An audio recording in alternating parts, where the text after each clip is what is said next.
بسم اللہ الرحمن الرحیم۔ محترم حضرات، عربی سیکھنے سکھانے کے تعلق سے یہ آج کی 8ویں ویڈیو ہے، اور اس ویڈیو کے اندر بہت اہم چیز آج آپ کو بتانا مقصد ہے۔ عام طور سے جملے کے اندر جس کا استعمال ہوتا ہے، اور وہ چیز ہے ضمیر۔ پھر ضمیر کی 2 قسمیں ہیں، ضمیر منفصل، اور ضمیر منفصل کے اندر خود 2 قسمیں ہیں، ضمیر منفصل مرفوع اور ضمیر منفصل منصوب۔ آج کی اس ویڈیو کے اندر ضمیر منفصل مرفوع کو بتانا مقصد ہے۔ ضمیر منفصل میم نون فا صاد زیر سی لام، منفصل مرفوع میم را فا واو مرفوع اور عین مرفوع۔ آج کی اس ویڈیو کے اندر ضمیر منفصل مرفوع کے بارے میں بات چیت کرنا مقصد ہے۔ سب سے پہلے یہ سمجھ لیں کہ ضمیر کسے کہتے ہیں۔ ضمیر کی تعریف یہ ہے، ضمیر کہتے ہیں وہ اسم جو اسم ظاہر کی طرف اشارہ کرنے کے لیے لایا گیا ہو۔ ضمیر کہتے ہیں وہ اسم کہ جس کو اسم ظاہر کی طرف اشارہ کرنے کے لیے لایا گیا ہو۔ اسم ظاہر کا مطلب ہے نام۔ جیسے مثال کے طور پہ میں ہوں، تو مجھے اپنی ذات کے بارے میں بات کہنی ہے، اپنی طرف اشارہ کرنا ہے، تو اس کے لیے کیا جملہ لائیں گے؟ میرا نام نہ لے کر کے میری طرف کوئی اور کلمہ، کوئی اور جملے سے اشارہ کیا جائے۔ آپ ہیں تو آپ کا نام نہ لیا جائے، بلکہ اس کی جگہ کوئی اور جملہ لے کر کے لایا جائے کہ جس سے آپ کی ذات کی طرف اشارہ ہو۔ جیسے میں ہوں تو انا، تو میرا نام لینے کی بجائے انا کہہ دیا جائے تو میری طرف اشارہ ہو گیا ہے۔ انتا، آپ ہیں تو آپ کا نام لیے بغیر آپ کی طرف اشارہ کر دیا جائے تو انتا لے کر کے آ جائیں گے۔ اس کو ضمیر کہتے ہیں کہ نام لیے بنا کسی دوسرے جملے کی طرف سے اشارہ کر دیا جائے، جیسے وہ، میں، آپ، تو یہ ضمیر کہلاتی ہے۔ ضمیر منفصل مرفوع آج کا سبق ہے۔ ضمیر منفصل مرفوع، اس کے اندر 14 صیغے آتے ہیں، 14 لفظ آتے ہیں کہ جن کے ذریعے سے ہم کسی کی طرف اشارہ کر سکتے ہیں۔ ان کو سمجھنے سے پہلے ایک چیز اور سمجھ لیجئے کہ عربی کے اندر جیسے انگلش کے اندر ہم لوگ مرد عورت کی طرف اشارہ کرنے کے لیے الگ الگ لفظ لاتے ہیں، تو ایسے ہی عربی کے اندر کسی کی طرف اشارہ کرنے کے لیے الفاظ لائے جاتے ہیں۔ جیسے انگلش میں ہی مرد کے لیے استعمال ہوتا ہے، ہی مطلب وہ ایک مرد، اور شی عورت کے لیے استعمال ہوتا ہے، اور یو سامنے والے کے لیے استعمال ہوتا ہے، اور آئی اور وی خود کے لیے استعمال ہوتا ہے۔ تو ایسے ہی عربی کے اندر بھی یہ جملے لائے جاتے ہیں، اور انہی جملوں کو ضمیر کہا جاتا ہے۔ دوسرے یہ، جیسے انگلش کے اندر جینٹس اور لیڈیز ہوتی ہیں، ایسے ہی عربی کے اندر بھی مرد عورت دونوں کے لیے الگ الگ لفظ، الگ الگ صیغہ لایا جاتا ہے۔ اس کو کہتے ہیں مذکر اور مؤنث۔ مرد کو مذکر اور عورت کو مؤنث۔ مرد کو مذکر کہتے ہیں اور عورت کو مؤنث کہتے ہیں، اور دونوں کو مخاطب کرنے کے لیے الگ الگ لفظ، الگ الگ جملہ لایا جاتا ہے۔ ایسے ہی پھر جو بندہ سامنے ہو تو اس کو ظاہر ہے، اس کو تو موجود کہا جاتا ہے۔ جو سامنے موجود ہے اس کو موجود کہا جاتا ہے، جو سامنے موجود نہیں ہے تو اس کو غائب کہا جاتا ہے۔ تو اب ایک اصطلاح آپ سمجھ لیجئے، مذکر غائب، مرد جو موجود نہیں ہے، مؤنث غائب، وہ عورت جو موجود نہیں ہے، مذکر موجود جو سامنے موجود ہے، مؤنث موجود جو سامنے موجود ہے اور عورت ہے۔ ایسے ہی پھر یہ کہہ لیں، جیسے انگلش کے اندر 1 2 3 آتا ہے، تو ایسے ہی عربی کے اندر بھی اگر کسی ایک بندے کے لیے کوئی لفظ بولا جائے تو اس کو واحد کہا جاتا ہے۔ واحد مطلب ایک آدمی۔ اگر 2 لوگ ہیں تو ان کی طرف اشارہ کرنے کے لیے تثنیہ کا لفظ بولا جاتا ہے۔ تثنیہ کا مطلب ہے ایک سے زیادہ 2، اور 2 سے زیادہ اگر ہے تو اس کو جمع کہا جاتا ہے۔ 3 ہوں یا 3 سے زیادہ ہوں، 10 20 50 1000 لاکھ کروڑ کتنا بھی ہو، تو اس کے لیے جمع کا لفظ استعمال ہوتا ہے۔ اسی سے اجتماع بنا ہے، اسی سے جمع ہونا بنا ہے۔ بہت سارے لوگ جمع ہو جائیں تو اس کو جمع کہا جاتا ہے، جمع ہونا۔ اسی سے اجتماع بنا ہے، جہاں بہت سارے لوگ مل کر کے کوئی پروگرام کرتے ہیں۔ تو یہ 2 3 چیزیں ہیں، مذکر مرد کو کہتے ہیں، مؤنث عورت کو کہتے ہیں، واحد ایک کو کہتے ہیں، تثنیہ 2 کو کہتے ہیں، جمع 3 یا اس سے زیادہ کو کہا جاتا ہے۔ اور ایسے ہی حاضر کو حاضر کہا جاتا ہے جو موجود ہے، اور غائب ایسے شخص کو کہا جاتا ہے کہ جو سامنے موجود نہ ہو۔ جب آپ یہ باتیں سمجھ گئے تو اب ہم ضمیروں کی طرف چلتے ہیں۔ تو ضمیریں کل 14 ہیں، 14 جملے ہیں کہ جن کے ذریعے سے ہم کسی کی طرف اشارہ کر سکتے ہیں۔ سب سے پہلے لے لیتے ہیں غائب شخص کی طرف۔ اگر کوئی غائب شخص ہے اور مرد ہے تو اس کی طرف اشارہ کرنے کے لیے کیا لفظ لایا جائے گا؟ اس کے لیے لایا جائے گا ہوا۔ جیسے انگلش کے اندر ہی لایا جاتا ہے وہ، تو ایسے ہی عربی کے اندر ایک شخص جو سامنے موجود نہ ہو، اکیلا ہے، مرد ہے اور موجود بھی نہیں ہے یعنی غائب ہے، اس کو کہہ لیجئے اصطلاح میں واحد مذکر غائب۔ واحد مذکر غائب شخص کی طرف اشارہ کرنے کے لیے ضمیر لائی جائے گی ہوا، جیسے ہوا فی البیت، وہ کہاں ہے؟ گھر میں ہے، وہ ایک اکیلا گھر میں ہے۔ دوسری بات یہ سمجھ لیجئے کہ یہ جملے اگر آپ سمجھ گئے تو ان سے آپ کو دوسرے کی طرف اشارہ کرنا اور یہ سمجھنا آسان ہو جائے گا کہ ان جملوں سے مردوں کی طرف اشارہ کیا جا رہا ہے یا عورتوں کی طرف اشارہ کیا جا رہا ہے، اس لیے کہ مرد کے لیے الگ لفظ لایا گیا ہے، عورت کے لیے الگ لفظ لایا گیا ہے، ایک کے لیے الگ لفظ لایا گیا ہے، دو کے لیے الگ لفظ لایا گیا ہے اور جمع کے لیے الگ لفظ لایا گیا ہے، جبکہ انگلش کے اندر یہ چیز نہیں ہے۔ انگلش کے اندر اگر ایک ہے تو بھی یو ہے، دو ہیں، دو سے زیادہ ہیں تو بھی یو ہے، تو اس لیے عربی کے اندر ہر ایک کے لیے الگ الگ جملہ بولا جاتا ہے۔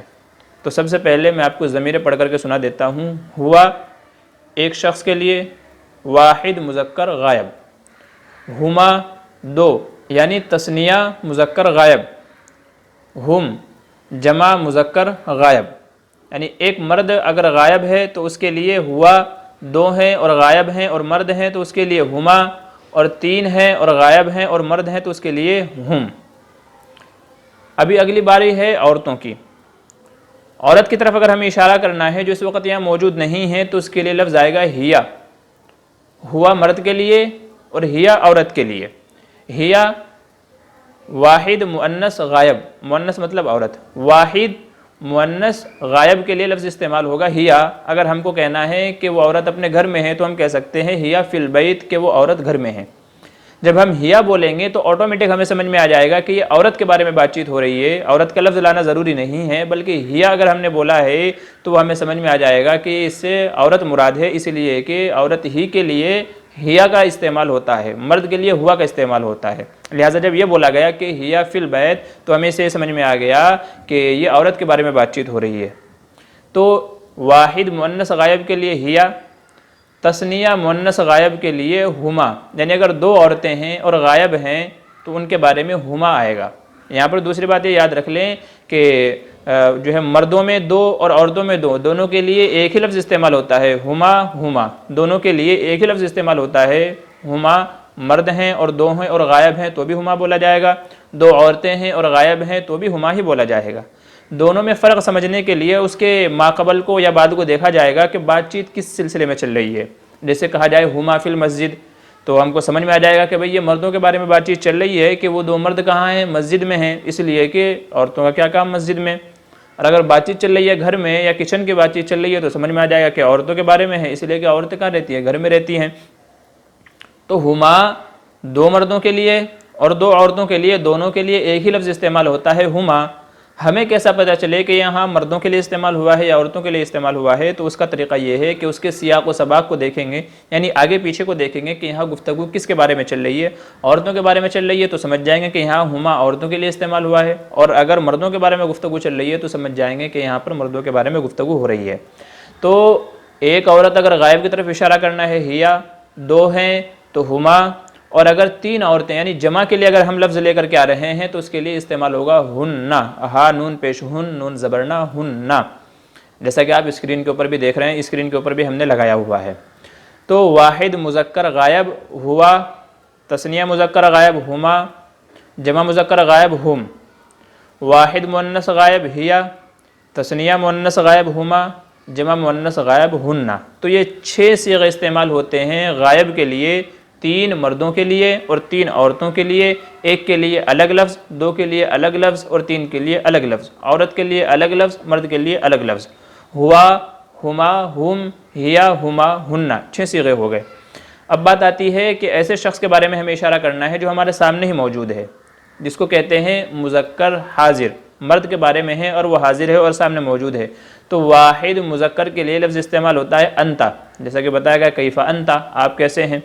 تو اگر ایک شخص کے بارے میں کہنا ہے مذکر حاضر جو سامنے موجود ہے، مذکر ہے، مرد ہے، حاضر ہے اور ایک ہے، تو اس کے بارے میں لفظ آئے گا انتا، اور اگر دو ہیں تو ان کے بارے میں انتما، اور اگر دو سے زیادہ ہیں، تین ہیں یا اس سے زیادہ ہیں، جمع جسے کہا جاتا ہے، جمع کے لیے لفظ بولا جائے گا انتم۔ جیسے ایک مجمع بیٹھا ہوا ہے اور ہم نے ان کو جا کر کے سلام کیا، السلام علیکم، تو یہاں کم لفظ اسی میں استعمال ہوا ہے کہ تم سب کے کیا حال چال ہیں۔ ایسے ہی اگر ہمیں خیر خیریت پوچھنی ہے اور مجمع میں جا رہے ہیں ہم، تو مجمع میں جا کر کے پوچھیں گے کیفا انتم، کہ آپ کیسے ہیں، آپ کیسے ہیں، تو انتم کا لفظ استعمال ہوگا۔ اور اگر دو لوگ ہیں، دو شخصوں کے بارے میں، میرے سامنے دو لوگ ہیں اور میں ان کی خیر خیریت پوچھنا چاہ رہا ہوں، تو پھر ہم بولیں گے کیفا انتما، کیفا حالکما، تمہارے حال چال کیسے ہیں۔ اور اگر ایک ہے تو اس کے لیے کیفا حالکا، آپ کے حال کیسے ہیں، کیفا انتا، آپ کیسے ہیں۔ دو ہیں تو کیفا انتما، کیفا حالکما، آپ دونوں کیسے ہیں۔ اور اگر دو سے زیادہ ہیں اور سامنے موجود ہیں تو پھر کیفا حالکم یا کیفا انتم۔ تو واحد مذکر حاضر کے لیے انتا، تثنیہ مذکر حاضر کے لیے انتما، اور جمع مذکر حاضر کے لیے انتم۔ اور اگر عورت ہے، سامنے جو موجود ہے وہ عورت ہے، تو پھر اس کے لیے آئے گا انتی۔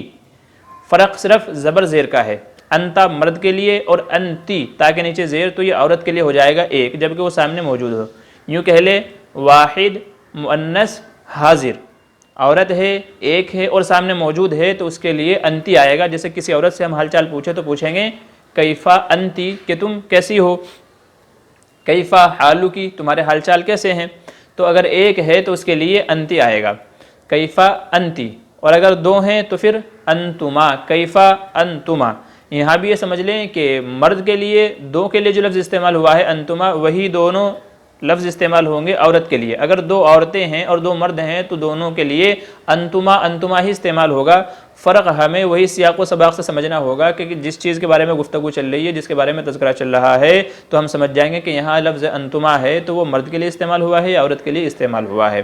اور اگر عورتیں دو سے زیادہ ہیں تو پھر ان کے لیے انتننا، الف نون ان، تانون پیشتن نون زبرنا، انتننا، تو ان کے لیے انتننا استعمال ہوگا۔ تو یوں کہہ لے واحد مؤنث حاضر کے لیے انتی تاکہ زیر کے ساتھ، اور اگر دو عورتیں ہیں تو اس کے لیے تثنیہ مؤنث حاضر کے لیے انتما، اور جمع مؤنث حاضر کے لیے انتننا۔ تو یہ ہو گئے کل 12 صیغے، 6 صیغے غائب کے لیے، 6 صیغے حاضر کے لیے، اور 6 میں سے 3 مردوں کے لیے، 3 عورتوں کے لیے۔ حاضر میں بھی ایسا ہے، غائب میں بھی ایسا ہے۔ اور 2 صیغے استعمال ہوتے ہیں خود کے لیے۔ اگر ایک بندہ ہے انا، جیسے مجھے کہنا ہے انا بھی خیر، میں ٹھیک ہوں، تو اس کے لیے لفظ آئے گا انا استعمال کریں گے انا۔ تو انا اکیلے شخص کے لیے، انا مجھے اپنے بارے میں بتانا ہے تو انا۔ اور اگر ہم کئی سارے لوگ ہیں، جیسے کسی نے آ کر کے سلام کیا اور پوچھا کیف انتم، آپ سب لوگ کیسے ہیں، تو اور ہم سب کو جواب دینا ہے تو ہم بولیں گے نحنو بخیر، کہ ہم سب کیا ہے، ٹھیک ہیں۔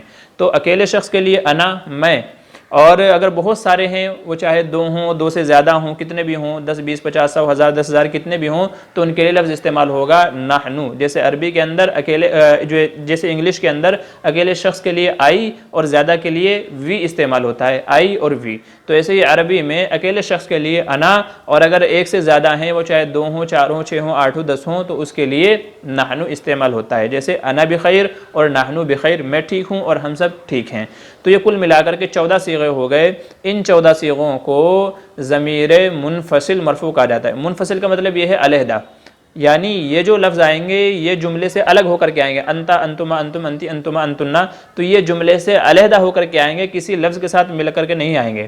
آگے جب ضمیر منفصل اور منصوب بتائیں گے تو اس میں بتائیں گے کہ کیسے جملے کے ساتھ ملا ہوا آتا ہے۔ جیسے کیفا حالکا، تو اس میں جو کاف ہے یہ حال کے ساتھ ملا کر کے آیا ہوا ہے، کاف کبھی اکیلا نہیں آئے گا، کسی دوسرے کے ساتھ مل کر کے آئے گا۔ تو کیفا حالکا، آپ کے حال کیسے ہیں، تو ایسے ہی یہ ضمیر منفصل منصوب ہے۔ بہرحال تو یہ ضمیر منفصل مرفوع، یہ 14 جملے ہیں، میں ان کو اب ایک ساتھ پڑھ کر کے سنا دیتا ہوں، آپ کو سمجھنا ہے۔ ہوا، ہما، ہم، ہیا، ہما، ہننا، انتا، انتما، انتم، انتی، انتما، انتنا، انا، نحنو۔ تو یہ اس طریقے سے پورے 14 جملے ہو جاتے ہیں۔ ہوا، ہما، ہم، ہیا، ہما، ہننا، انتا، انتما، انتم، انتی، انتما، انتنا، انا، نحنو۔ تو اس طریقے سے یہ پورے کے پورے 14 جملے ہو جاتے ہیں۔ تو یہ جملے خاص طور سے ہم لوگ استعمال کرتے ہیں جب ہم کسی کے بارے میں بات چیت کرنی ہو۔ مثال کے طور پہ میں ایک مثال کے ذریعے سے تمام صیغوں کو استعمال کر کے آپ کو بتا دیتا ہوں۔ جیسے ہوا فی البیت، وہ ایک مرد گھر میں ہے، ہما فی البیت، وہ دو مرد گھر میں ہیں، ہم فی البیت، وہ تمام مرد یا بہت سارے مرد گھر کے اندر ہیں، ہیا فی البیت، وہ ایک عورت گھر میں ہے، ہما فی البیت، وہ دو عورتیں گھر میں ہیں، ہننا فی البیت، وہ بہت ساری عورتیں گھر کے اندر ہیں، انتا فی البیت، آپ گھر میں ہو، انتما، آپ دو لوگ گھر کے اندر ہیں، انتم، آپ بہت سارے لوگ گھر کے اندر ہیں، انتی، آپ ایک عورت گھر کے اندر ہیں، انتما فی البیت، آپ دو عورتیں گھر کے اندر ہیں، انتنا، آپ بہت ساری عورتیں گھر کے اندر ہیں، انا فی البیت، میں گھر کے اندر ہوں، نحنو، ہم بہت سارے لوگ گھر کے اندر ہیں۔ تو اس طریقے سے یہ 14 صیغے استعمال ہوتے ہیں۔ ہمیں جہاں بھی کسی کی طرف اشارہ کرنا ہے تو انہی 14 میں سے کسی کی جو ہے کوئی نہ کوئی جملہ لایا جائے گا، کوئی نہ کوئی صیغہ لایا جائے گا۔ اپنے بارے میں بات چیت کرنی ہے تو انا اور نحنو لے کر کے آئیں گے، سامنے والے کے بارے میں بات چیت کرنی ہے تو انتا انتما لے کر کے آئیں گے، اور کسی ایسے شخص کے بارے میں بات چیت کرنی ہے جو یہاں موجود نہیں ہے تو اس کے لیے ہوا جو ہے ہما، ہم، ہیا وغیرہ لے کر کے آئیں گے۔ تو اس کو کہا جاتا ہے ضمائر۔ ان کو سیکھنا اور سمجھنا بھی بہت ضروری ہے، اور جگہ جگہ ان کا استعمال ہوتا ہے۔ چونکہ ظاہر ہے ہمیں کسی نہ کسی کے بارے میں تو پوچھنا ہے کہ وہ کہاں ہے، تو کہاں تھا، میں یہاں تھا، میں وہاں گیا تھا، آپ کہاں گئے تھے، تو اس کے لیے اس صورت میں یہی ان جملوں میں سے کوئی نہ کوئی لفظ استعمال کیا گیا ہوگا۔ لہٰذا آج کا یہ سبق بڑا ہی خاص ہے، بڑا ہی اہم ہے، لہٰذا ان ضمیروں کو سمجھ لیجئے۔ انشاءاللہ ان کو سمجھ لیں گے تو جملے بنانا اور جملے کے معنی سمجھنا آپ کے لیے آسان ہو جائے گا۔ آج کی ویڈیو کے جو ہے اندر اتنا ہی، فقط والسلام۔